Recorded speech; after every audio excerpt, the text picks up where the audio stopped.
What up everybody, welcome back to my channel. My name is Jay and you're watching Clouded Reactions. So today we're going to be reacting to a song called Carolus Rex, and I believe it's off of the Carolus Rex album by Sabaton. And this was actually recommended to me by one of the comments in my Lion from the North video, saying that if I want to have a better understanding of the Swedish Empire or the beginning growth stages of it, I should definitely check out this song, so that's what I'm going to do. Also, before we hop right on in, I also want to thank you guys for being in the comment section and just reassuring me, saying, you know what, take your time with the video, try to dissect it any way I can, try not to stress on pausing it and, you know, playing and pausing, playing and pausing. So all that in consideration, I'll, you know, do a lot better. And I'm really loving the history, learning all the histories, and I can't believe Sabaton's not a bigger name than, I guess they're really huge in Sweden for obvious reasons, but I mean, they should really be more popular. I don't know if they had songs like radio-wise, like, you know, all across the world, like globally they had hits. So anyway, shut up Jay, let's just hop right on in.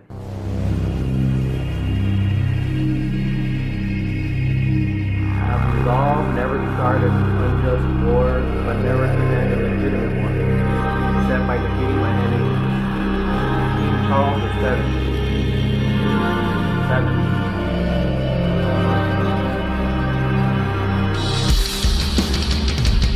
But wow.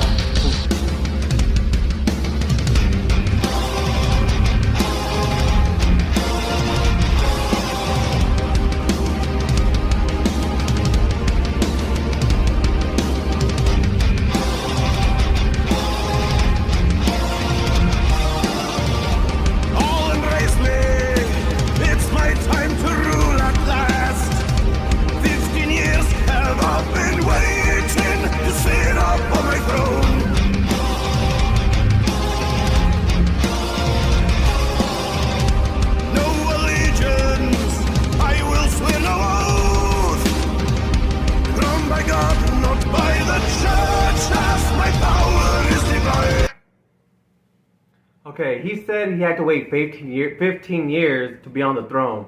So I don't know if they're talking about literally that is his age, 15 years, or if he meant like, I don't know, maybe he was aware that he was going to be, you know, the next in line for the throne at like 10 years of age. So he had to wait 15 years, making him 25 or etc. You know, like whatever age he realized that he will be next, he had to wait 15 years plus that age. So 15 plus 7 or 15 plus 10 or whatever to figure out, you know, to become... to be able to sit upon the throne.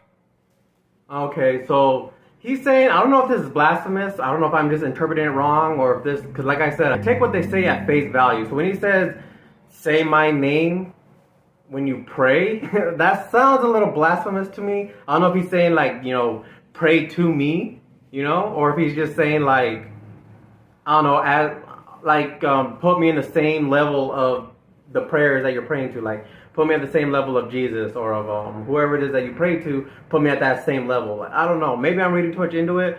But that's what it seems like to me.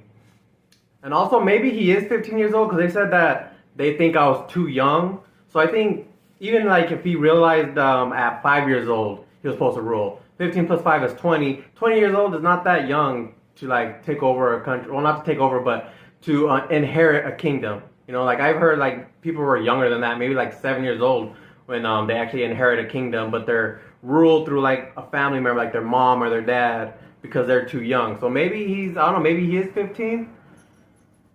So that's, if he is 15, he's got a lot of like, he's got a whole lot of stuff on his plate.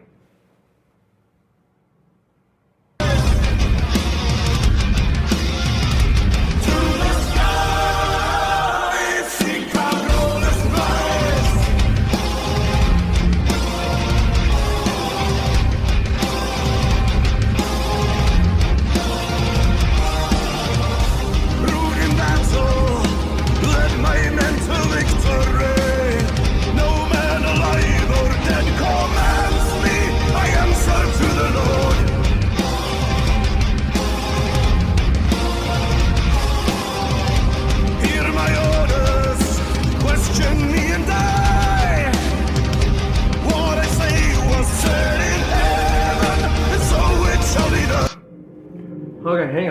So maybe he isn't being, maybe he's not, I think I read into it way too early, because he's saying that he only answers to the Lord. So that means he is not comparing himself to the Lord, because he knows better. Then he says, question me and die. That sounds a little too authoritative, but he says, what I say was said in heaven. So he's basically saying he is regurgitating, or he is repeating what he learned heavenly, which means maybe the Bible, or maybe like a pope or church member. Everything that he learned, he is saying. Everything that he learned from like being Protestant, because I think at this time they're all Protestants. Everything that they learned as a Protestant is what they're trying to go forth as their will. So if you're not listening to what I'm saying, you're really going against what I learned. You're really going against the church and, you know, God and, you know, everything like that. So question me and die. He's like, yo, either you listen to me and you obey the will of the Lord, or you obey the will of, you know, the higher power that I'm referring to, or that's it. There's no that's it. There's no hit the road. You either do what I say, or holy crap. I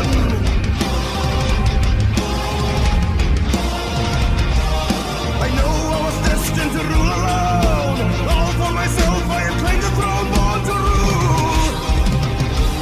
My time is now. I was chosen by heaven. Say my name when you pray to the sky. See Carolus rise. With the Lord my protector, make a vow to my will. To the sky. See Carolus rise. To the sky. See Carolus rise.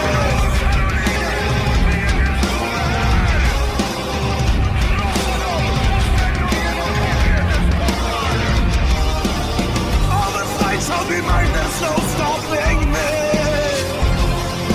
All over Europe my rule shall be questioned by none. All I see, give to me, that is my decree.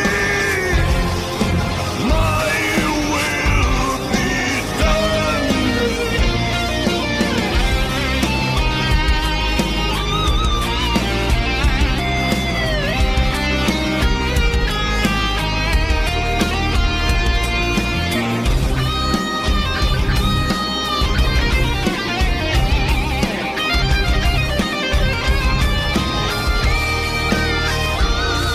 They thought I was too young to rule the land.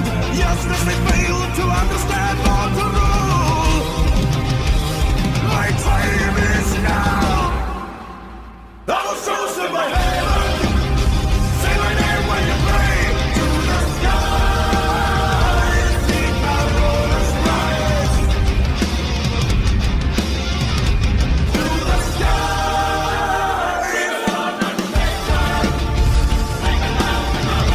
To the sky. See Carolus rise. To the sky. See Carolus rise. That's it. No. Oh man, that song was short. Why was it so short? I was really, man, God, Sabaton, they really know how to write a hook.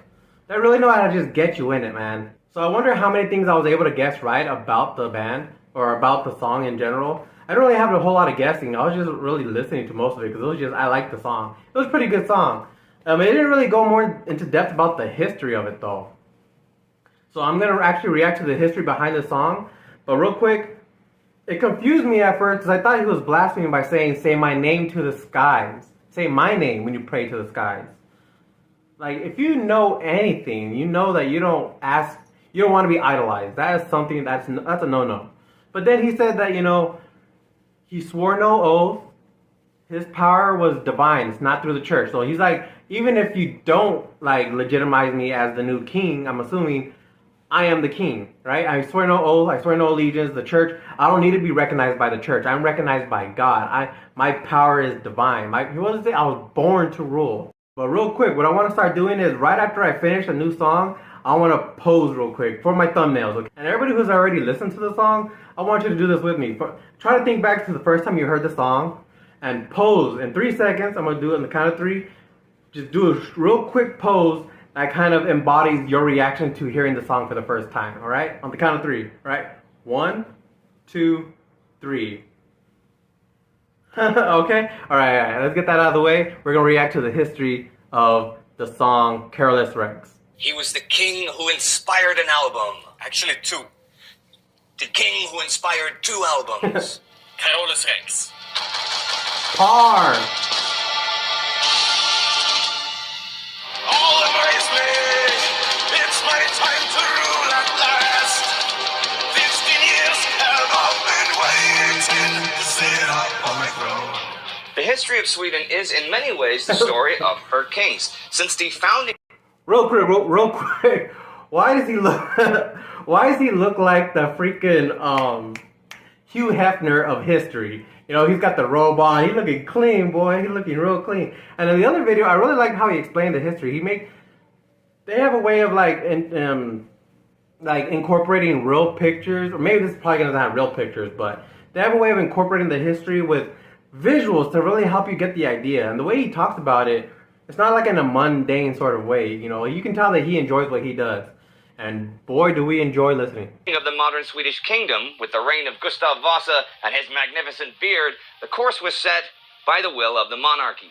Breaking free of the shackles of the mighty Denmark, Swedish kings subsequently sought to enlarge Swedish might, with dreams of a new Scandinavian empire, a Dominium Maris Baltici, in the north of Europe and across the Baltic Sea.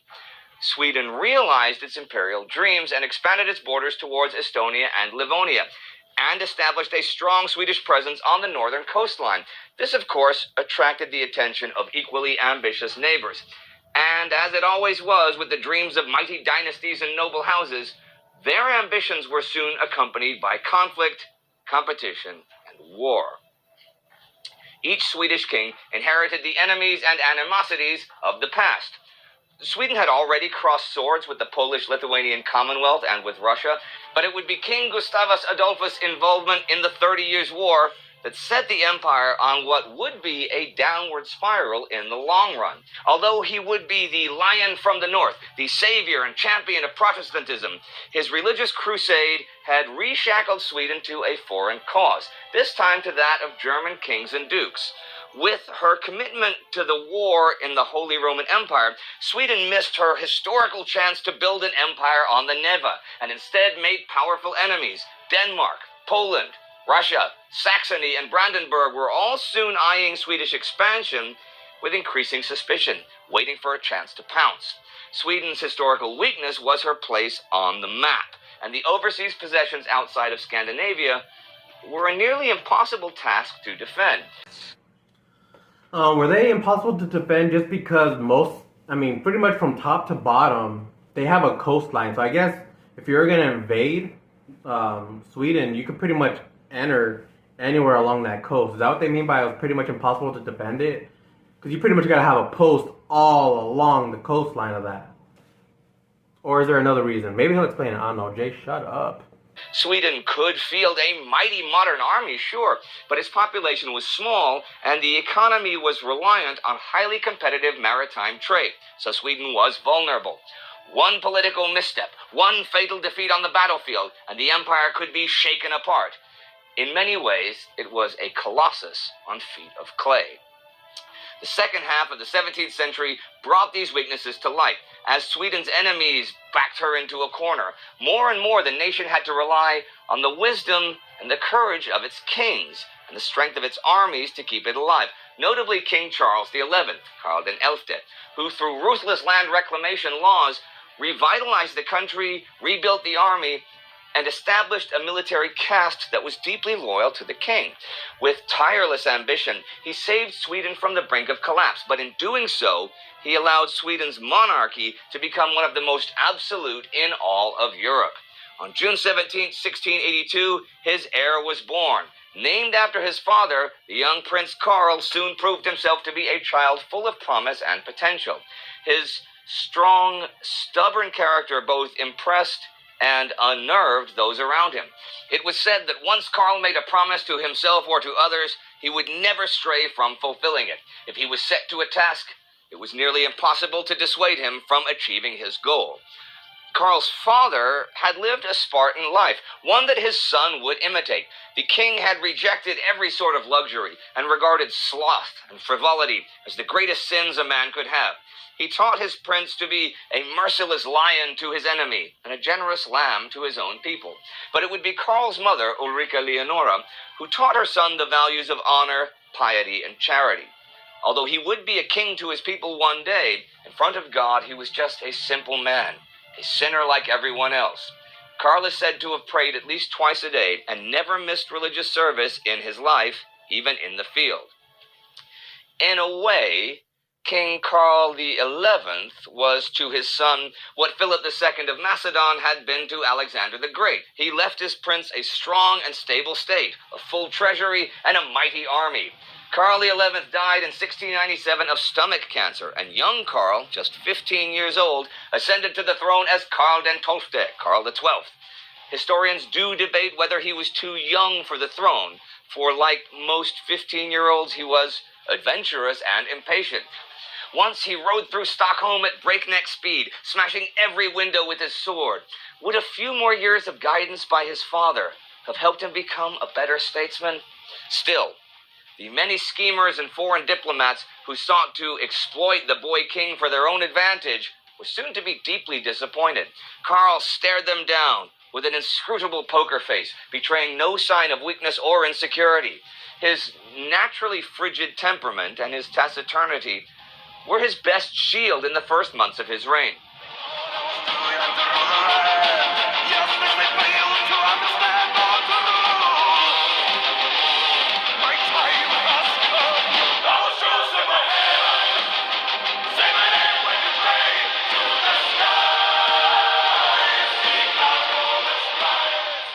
But despite his youth, Karl had clear ideas about how to run the show.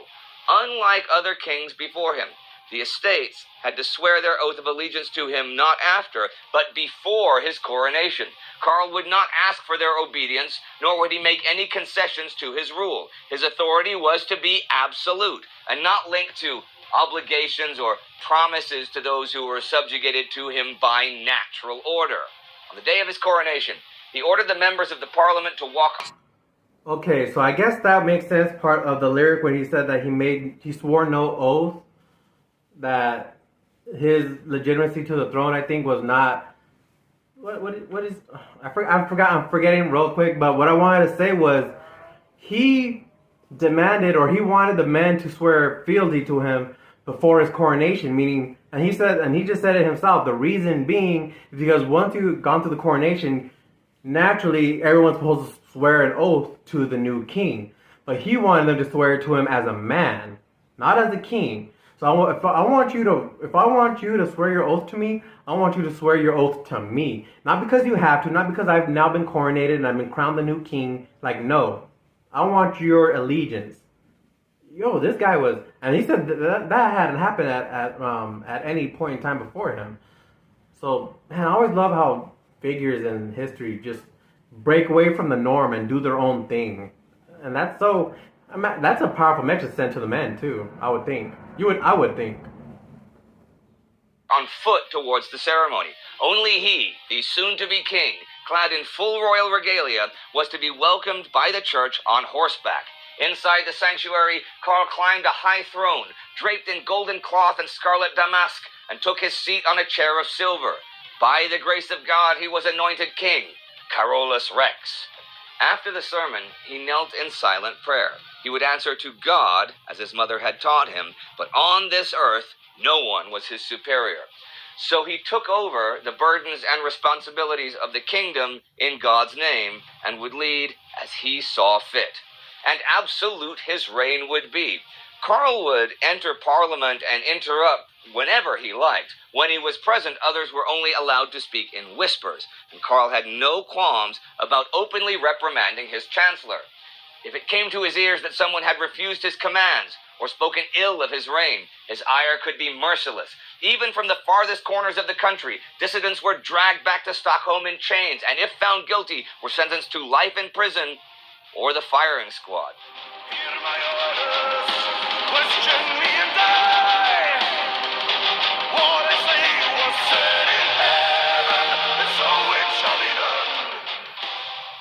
It seemed like Sweden was in for a rough ride, with absolute power manifesting in the hands of the boy king, who was not particularly fond of opposition. But despite his harsh demeanor, Carl was not... Real quick. I don't. They're not gonna explain it probably, or maybe they will. But so when he did the whole coronation thing, where he wanted the men to swear to him or swear an oath to him before he did all that, was he speaking like that as a 15-year-old? Like as a 15-year-old, he. What I'm saying is, he became okay. So he was coronated. Yeah. So he was 15 when he thought about that. When he wanted to break the chains and do a whole new create a whole new norm. That's very impressive for a 15-year-old. I mean, yeah, like he said, that he was still another teenager. He was riding around breaking people's windows and stuff, as a kid does, mischievous and stuff. But to have that mentality of like, you could tell he was gonna be something special. At 15 years of age, you could tell he was gonna be something special. The evil tyrant that he is often portrayed as. Quite the contrary. His character had a humane side, one in line with the ideals of enlightenment. He forbade torture and vowed to judge those around him based on personal merit. He demanded that every Swede do his duty to the state, but every bit of hardship beyond that was forbidden. Karl treated those loyal to him with a hearty respect and valued their commitment to him with benevolence and rewarding gratitude. The first year of his reign had a sobering effect on the young king. Karl, who had romanticized the duties of the monarchy, grew tired of the endless line of ambassadors and ministers constantly pleading for his judgment. The domestic, peaceful life of everyday state affairs had no appeal to him, and while he cared deeply for the well-being of his mother and sister, he otherwise did not seek the company of women. Instead, Karl... Whoa, he didn't... Whoa, okay, well that's a first, because usually when you're in power, women just attracted to you. But what I was going to say is, what was I going to say?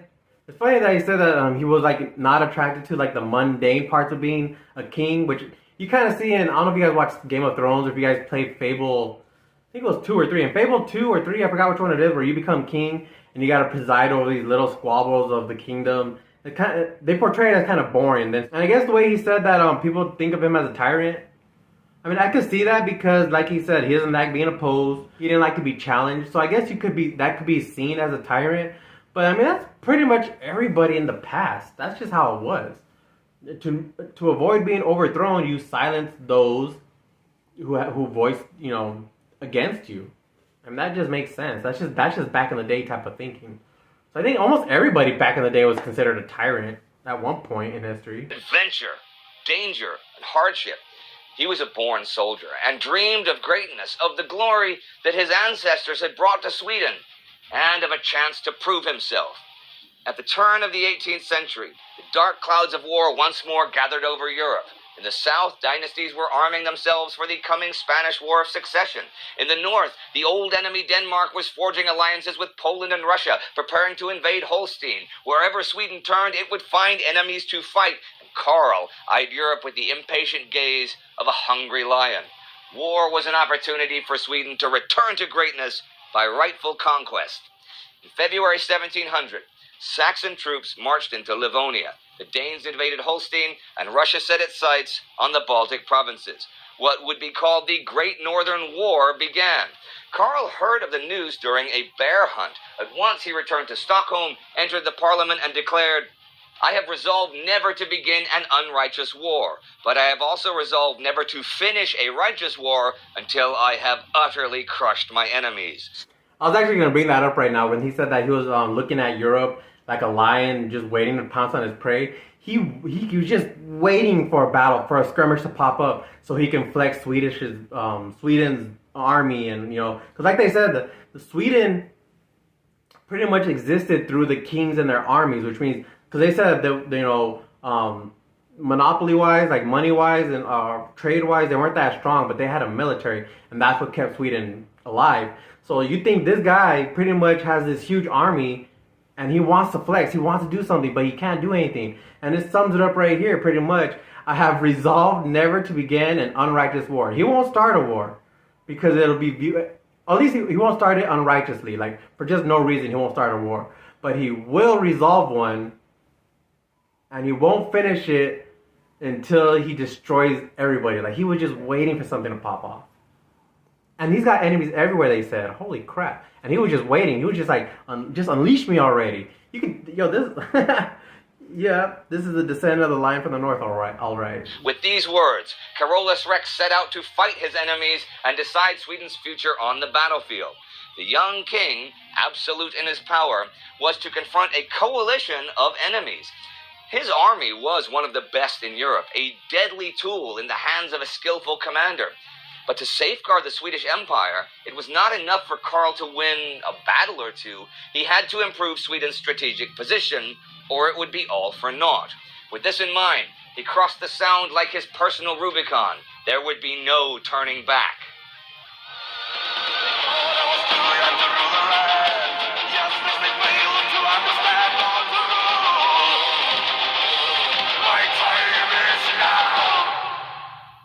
Now, Per, you said he inspired 2 albums.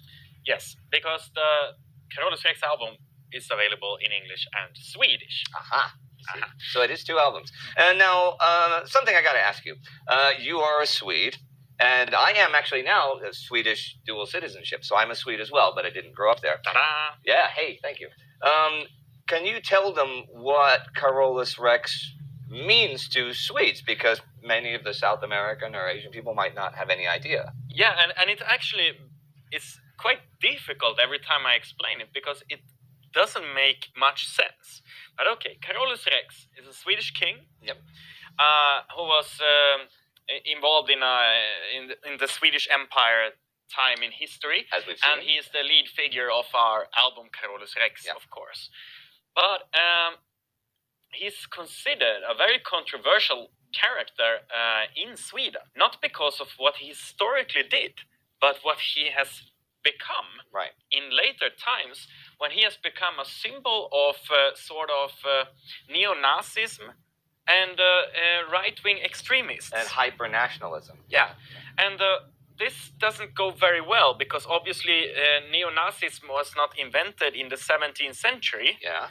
And also the king of Carolus Rex was quite multicultural, and so it's a bit controversial how it went down. Yeah. And this resulted in, when we presented the idea, we're gonna do an album. Hang on. So why was he considered a neo-Nazi and a extreme right? I could kind of see maybe. No. I don't see it. How is he considered a neo-Nazi if he attacked everybody around him? Pretty much is like light-skinned, Polish or light people. What else did they say? Denmark, they're white. Russians, I think they said white. I think there was some more, but there's like, I would understand if there was like a colored nation next to them that he wanted to take over, and you'd be like, oh, that was probably maybe he did it because there was race involved. We won't know for sure, but we could probably throw that that hypothesis out there. But how is he considered a? And then he said something nationalism, a nationalist. Like every country in the past that wanted to expand their borders and expand their empire could be considered a nationalist. Like, you are for your nation. You're doing it if you're kind of dealing with another country or something. You're doing it for the purpose to build up your nation, your country. So pretty much everybody can be labeled as a nationalist back in the day. I think, unless I'm getting the term wrong, which I could be. It doesn't sound right though. But I don't know how he can be seen as a Nazi or neo-Nazi. I don't understand why.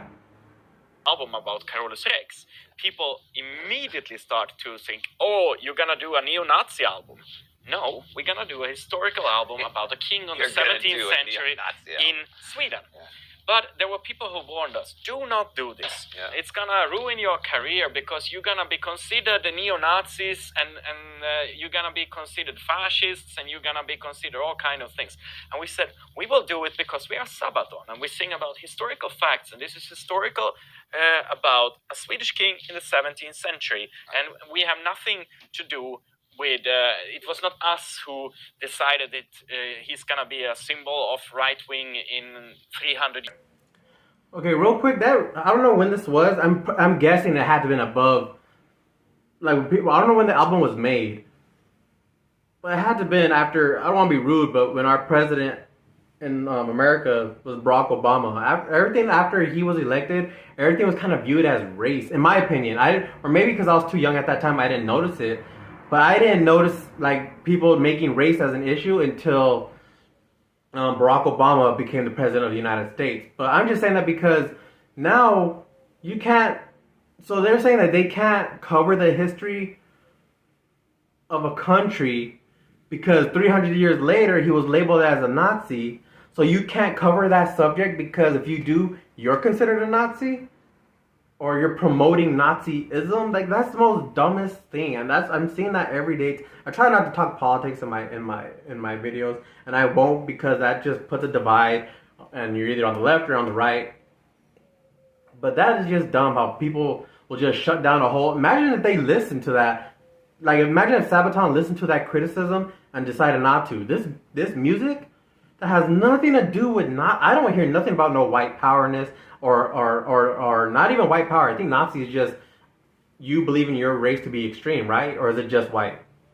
I'm not 100% sure. But none of the songs, and so far even in the storytelling, nothing promotes the idea that they're trying to exert their dominance just because they want to spread their skin color. They want to spread it across the land. Nothing. That was literally like left field when I just heard that right now. That is unbelievable. That people are, man, the days we live in. So after his death, I wonder how you would actually feel about that. But it's interesting you say that because when I started working with you, when we started talking about stuff a couple of years ago, I have a friend from Krigspool up in Dalarna, and he said, "You sure you want to work with the Sabaton guys?" I'm like, "Yeah, I met you guys. You're cool guys." And then I knew the songs and the history. He's like, "You know, it's supposed to be like have some connections with like neo-Nazi stuff." And I said, "No, they don't." Again, and it is definitely is 100% because of Carolus Rex, and also because you released a version in the Swedish as well. You know? Which adds to the whole thing of nationalism and these things, and it's easy to be conspiracy thinking that Sabaton is doing this in order to, I don't know what all kind of people do, but it was pretty interesting. So when we released the album, we had a lot of that people were going mental about it. There were people who shouting, "I'm never gonna listen to this fascist band again," and things like that. And we were expecting some things like this to happen, and but there was a few moments when we actually like enjoy this attention as well. I remember there's an interview with a Swedish journalist who came with an agenda only to destroy Sabaton. Okay. And he faced a very angry Joachim. Yeah. And he comes with accusations that has nothing to do with Sabaton at all.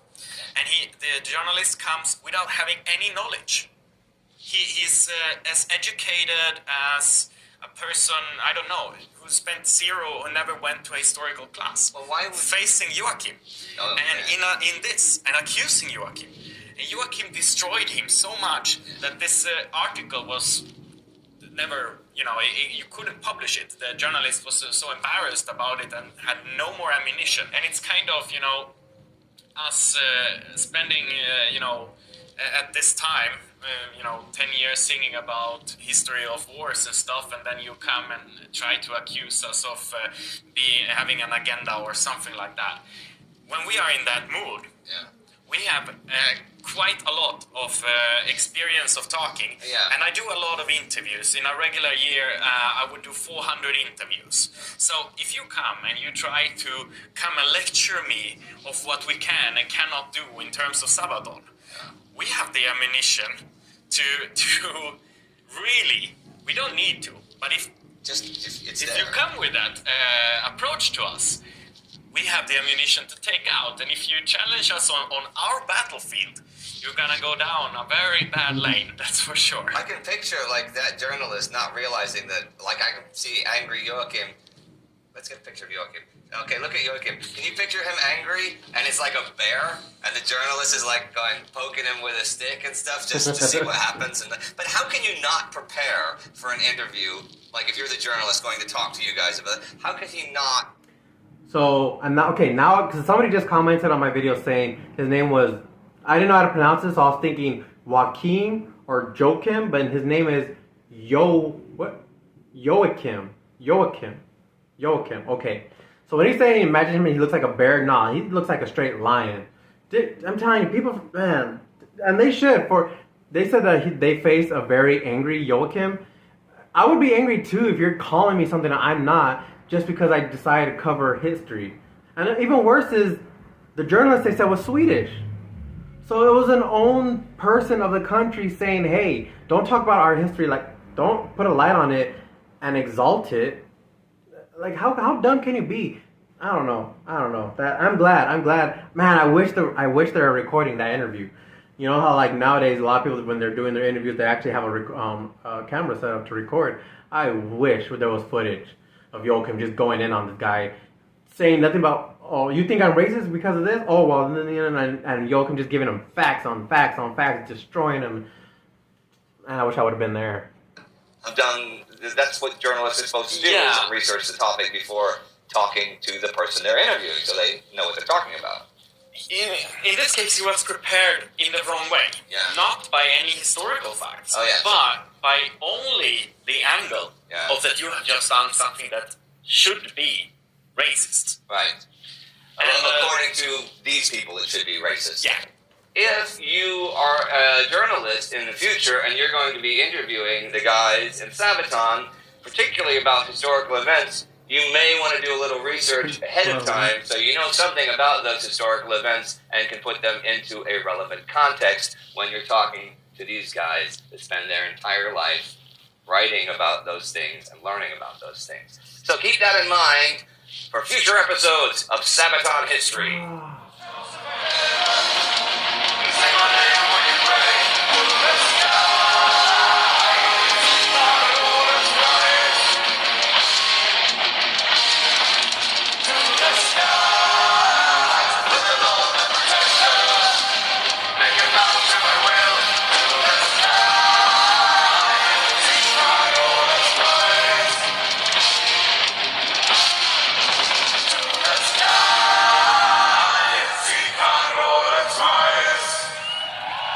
Man, it's over already?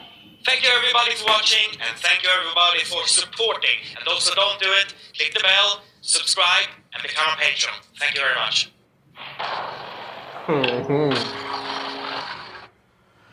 Wow, man.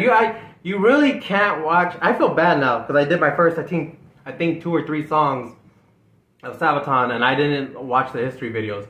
I'm gonna go back and I'm gonna watch them, because listening to the song is kind of like listening to it only halfway if you don't know the history, and they provide you with the other half of the song. They provide you with the history. So if you're listening to just like, you have to, man, I feel so bad. Because I remember seeing in the comments section of my other videos, you guys, I don't know if you guys are just hardcore fans of Sabaton or hardcore fans of history, or just a mix of the two, but you guys would write lengths of paragraphs addressing comments that I made. Either they're questions or just random comments that I just passed through my video. You guys addressed it, and I felt bad knowing that I could have just answered it myself if I watched the video of the history behind the song.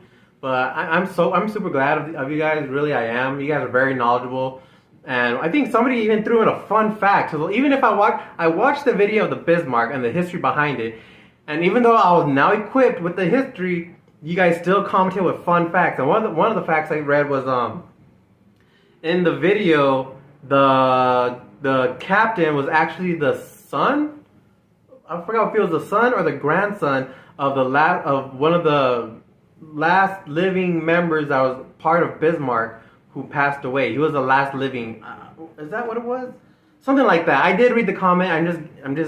It's just I just read it like once, so I should go back and reread it.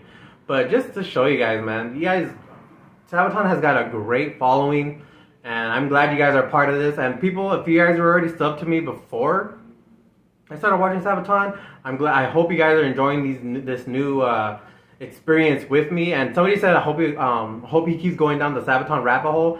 I definitely am. I don't see how you can't. I really don't see how you can't.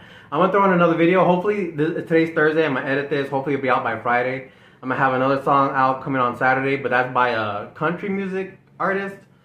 But I'm gonna stay on Sabaton. I really am. And just okay.